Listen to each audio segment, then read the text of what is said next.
Jesse Eisenberg, Jennifer Gray, thank you so much for joining me to talk about A Real Pain, this extraordinary film. Jesse, I want to start with you as writer-director. Tell me about, I mean, you went on a heritage trip years ago. Was it on that trip that you thought, I see a movie in this? Not really. My wife and I really just backpacked through Poland, first staying with my cousin who was a survivor and still lived in the north west of the country, and then traveling to the southeast where my family was from, ultimately to the house that we filmed this movie at, which is where my family lived up until 1939. And it was always it was always in my mind, not so much to write a movie about it, but just to think about, to try to reconcile how I can ever feel bad about my own little lucky life against the backdrop of something so horrific. And so exploring that history was more kind of confusing existentially to me than anything else. When I started writing this script, I was looking at all those old pictures, though, that my wife took of me, that I took of my wife in various places. I took a picture of my wife in front of Chopin's house, which was closed, but it sparked this idea to have only Chopin music as the soundtrack. And I saw a picture of myself standing in front of these larger-than-life statues, and I thought that would be such a fun scene to have a little comic set piece at. So the trip was really the inspiration, but not in any kind of specifically direct way. Did you role play in front of those statues? I did not. I am the David. I'm the camera holder, camera's holder. Always the camera holder. And once you started writing, did it kind of pour out of you? Like, what did you have a clear idea from the very beginning once you actually sat down to write? It sounds like she's a writer. Yes, exactly. Well, no, the first 30 pages of this movie took place in Mongolia, and it was these same characters traveling to Mongolia to see where an old friend of theirs had created kind of like a yurt tourist trap. And I just was like 30 pages in and it wasn't working until an ad popped up on my browser on the internet that said Auschwitz tours in parentheses with lunch. These 4 words, Auschwitz tours with lunch. And it was just the strangest grouping of words I've ever seen. And the parentheses, just the kind of respectful parentheses, and so I changed the first 30 pages to going to Poland, and then it flowed out. It just, once I kind of had that key of, that's what I want to talk about, and that's what the setting I want to, kind of throw these boys into. Once I figured that out, then it flowed. How eerie that was your pop-up. I don't know what my browser history must look like to make that. I'm the target demographic for that kind of thing. Yeah, nothing. I don't get advertisements for basketball or nightclubs. No, it's Auschwitz tours with lunch. Yeah, okay. Jennifer, how did Jesse reach out to you about this film? I received an email from my agent saying that I had gotten an offer pending a Zoom, and what did I, it's like, Sorry. It's true. It's make sure you're normal. Guess what? I want to make sure you were normal. That's true. So it was an offer, and it's very unusual to, every time I get an offer, I'm like, okay, it's gonna be today. It's just never. It's never, like, if you're lucky, if there's one exciting little, like, nibble of something, like a director that's directed something good, an actor that you respect, a story, or it's anything, money, I know what you anything. mean, They're just, you're looking for something to hang on to just get, like, to make you read it, and so I didn't even go past the title page. I was like, I knew at that moment that life was shifting for me and that good things can happen. And that's a big deal. It's a big deal because I didn't do anything to earn it. There was nothing telling me it was coming into my stratosphere. It was just all of a sudden it was landing the same way really rough things land. Sometimes there are these change everything moments that are terrible. And that's part of life. And then once in a while, you'll be like, oh, this unexpected blessing drops into my email. And I read that it's Jesse. And I'm like, well, I don't know him, but I know he's smart. And I know he's a really good actor. And I know that my feeling about him as a stranger in the world is good. And then I see Kieran Culkin, And I was like, well, I had been obsessed with his character in particular from Succession. Mm-hmm. And I was like, yes, yes. And then I saw Shooting in Poland, adventure, exciting. Oh, because you don't get a lot of that. Yeah. You know, I don't get a lot of offers to go into another world. And then we will be also shooting in a concentration camp in Poland. I was like, okay, well, and, you know, no money. And I'm like, thank you. You're welcome. You know, and so I go, no, but seriously, to me, that is, it's the cherry, Yeah. you know, and I was just started to read it, and then I never moved from where I was sitting. I didn't go to the bathroom. I didn't get a water. I just read it, and I laughed out loud, and I saw the movie as I read it. And these are all very unusual things that I'm describing to you. You know, I mean, the way I saw the movie that you saw when I read it, and It's on the that is page. how completely clear the tone, the humor, the humanity, the depth of what the material Jesse was covering. And I was like, this is like, it's a great day in my life. Yeah. Oh, that's so It's sweet. so true. Thank you so much. I felt the same way when you agreed to the pending Zoom. And then we had our Zoom. Yes. I mean, I have to say, like, I see you getting emotional about it, and it reminded me of seeing the film and how, Jesse, you never, there's never a moment in the film that's, and now I'm going to spoon feed you a place where you are going to cry. Yeah. And the excuse me, the tone that you have with the film is so respectful of the audience, never manipulative, and there's so much intelligence and thoughtfulness to it. So can you tell me a little bit about figuring out how to do that when many films have visited a concentration camp before, let's say, and it's been done in a very different way? Thank you so much for saying that. That's really nice. And I didn't know if it was going to work, but I never know if anything I write is going to work. I've been writing plays for 20 years, and a lot of them are not liked, you know. But I'm always kind of dealing with this same kind of tone, which for some reason in this movie seems to have worked. People relate to it. People understand like my intention, but that's just not the case always, you know. But I like this kind of almost transgressive humor following relationships that are fraught and confusing and occasionally antagonistic, but also discussing themes that are bigger and kind of just you know, more profound, more complicated, and seeing how those themes, those big weightier themes, connect and interact with and affect these relationships. So that's just what I'm doing. Sometimes it works and audiences like it, and sometimes it doesn't. But I guess it's just the way I see the world. I'm kind of a depressive person who likes jokes, and so I guess that's what makes this movie have that odd tone. I think it was so interesting for me to see a story told from a third generation perspective. I mean, I know I grew up, my dad escaped Paris, and my grandparents were survivors, and a lot of family, like I'm sure your families as well, were either, you know, had some kind of experience with the Holocaust. And what were you thinking about writing from a third generation perspective?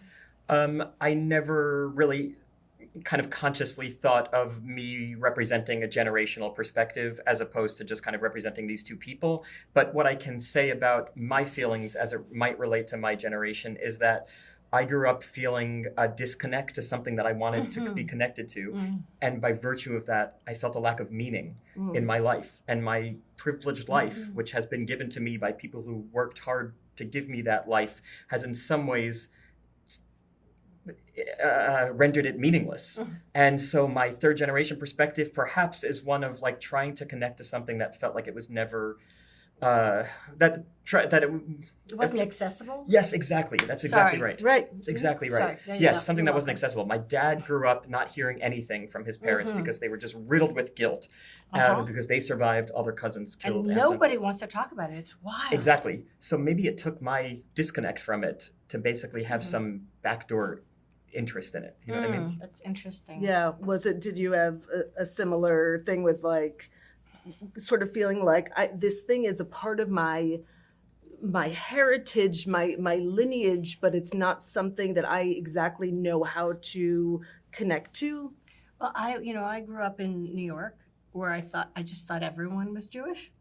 I just didn't understand that the whole world wasn't Jewish. Yeah. And then when my dad did Cabaret, I had seen him do the musical on Broadway when I was like 6, and I would go with him, and I would watch him dance with the gorilla, one of my favorite numbers, and the gorilla, with the tutu and the little purse, and then the banana and the kind of funny, and I thought it was just so charming. And cut to 1970, I go to Munich, where they're shooting the movie, and Fosse, it's a much darker, much more, you're in Munich, right? And all of a sudden, that adorable kind of cutesy number with the gorilla, he changes the line and he goes, "She wouldn't look Jewish at all. Yeah.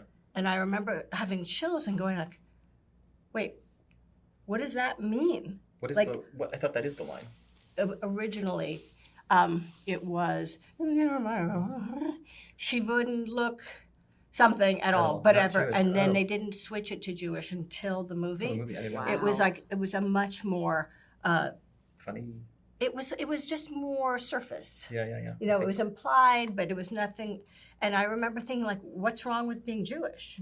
And I wrote, I was obsessed with Anne Frank. The Diary of Anne Frank was a big deal for me in, growing up. And I read it and I looked at the pictures and I was just like, I knew bad things had happened.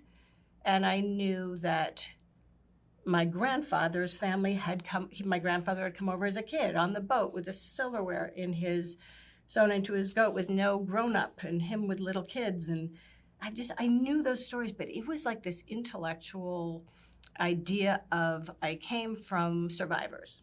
I came from a resilient people who fled. I came from nervous people. Yeah. Because the hypervigilant ones were the ones who survived. And I Right. just figured, so then all of the hypervigilant Jews who were like, we have to go. Yeah.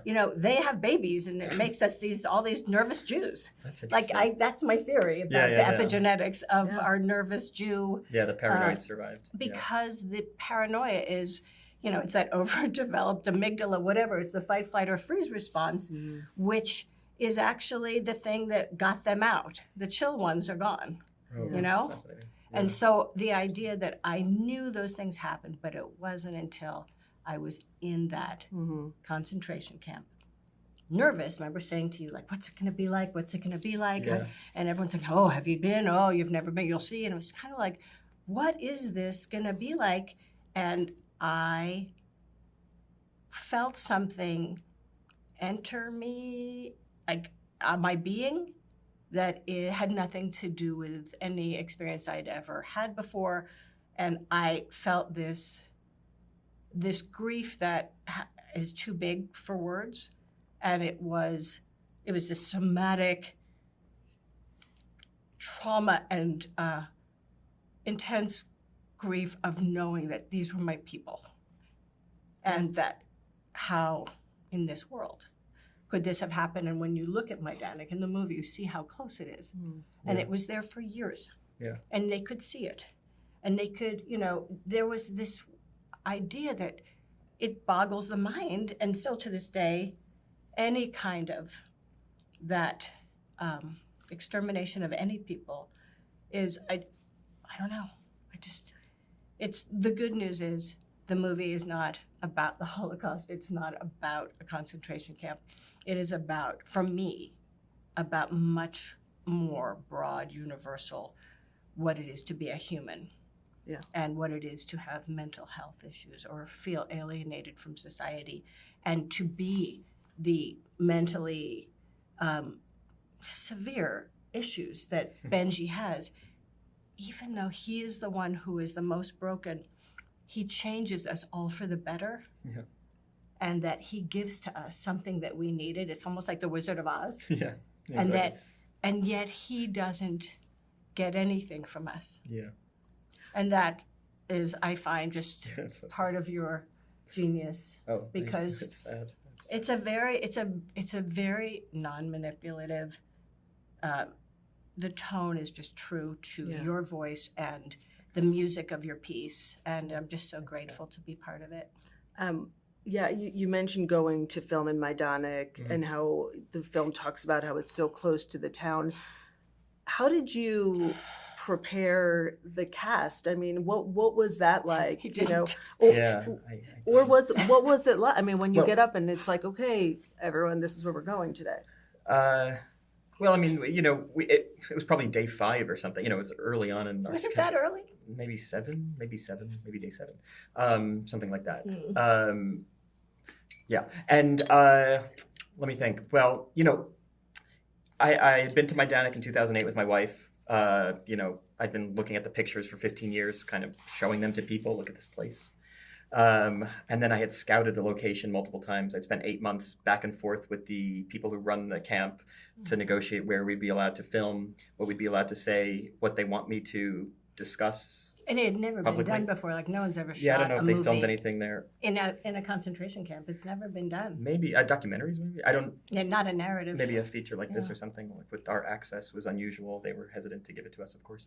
And so when I went there, it was after months of planning to shoot there, and so I kind of went there as a director, as somebody who's like, okay, I know we need to get these shots. We have 2 cameras running. I know what second camera's doing because they keep sending me images of what the second camera's getting because I'm not there because I'm with first unit.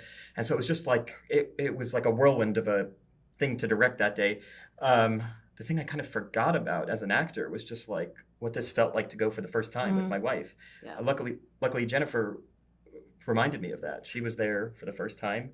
She's a very, as you could tell, just a very open-hearted person who's very self-aware, open-hearted person. And so she was reacting like a very emotional, open-hearted person where it was really affecting her. And it reminded for me of my acting job, which was basically like feeling this thing for the first time rather than my directing job, which was like running, some kind of, event. I thought the way you captured and had the camera on each person as they see the gas chambers and just letting that moment be through the eyes of the different people in this group was so incredibly powerful. Oh, yeah, thanks. I wanted to basically unceremoniously film this place. The worst thing you could do is shoot a place like that where the imagery evokes terror. With no, is to add, violins and, zoom in shots of, characters experience something. Just because to me, the thing itself is so horrific looking, shocking, the machinery of it, that it seemed like the best way to just do it is as austere as possible. No soundtrack, not much dialogue, some occasional bullet points so you know where you are. It was so spare. Yeah, it's so spare. It really is. Majdanek is interesting in that I don't know if it's the furthest camp to the east, but it's really far to the east. It's on the Ukrainian border. And so basically, when the Russians were coming in to liberate these camps, they got to Majdanek first, meaning the Nazis fled Majdanek, leaving the whole thing pretty much intact. Yeah, so it has this really eerie quality of, doesn't feel like a museum. I went to Mauthausen 2 weeks ago in Linz, Austria, and there's just plaques everywhere. And it's an amazing place, great museum and a important place to visit. But it's just you're reminded constantly that you're a tourist, whereas Majdanek, I literally felt like everyone had just left that morning. Yeah, that's what it feels like. It feels like it was evacuated yesterday. It feels like it was everyone left and we were the first ones in. That's the feeling. It's a special place to visit. So amazing. And you know what I always remember as one of the most powerful shockers of it was, do you remember in the crematorium? You see the stretchers that go into the ovens. But the thing that was most shocking to me was the bathtub. There's a guy who ran the crematorium who was originally a baker, and so he was around ovens, so they asked him to come run the crematorium, and he was sadistic and decided he would live in the crematorium, so they gave him a bathtub. So it's this small place with ovens and then a bathtub, and you're like, what the hell is this bathtub doing there? He loved it so much. Yeah, he was a sadist too. What he did, that he didn't want to miss a minute of it, that his bathtub was in the crematorium. It's pretty weird. It's very very powerful. I mean, the whole film. I want to thank you both. I mean, both of your performances, Jesse, your words and your direction. It's really a stunning film. So That's so nice of you to thank say. you. We're so appreciative of this conversation. Thank you.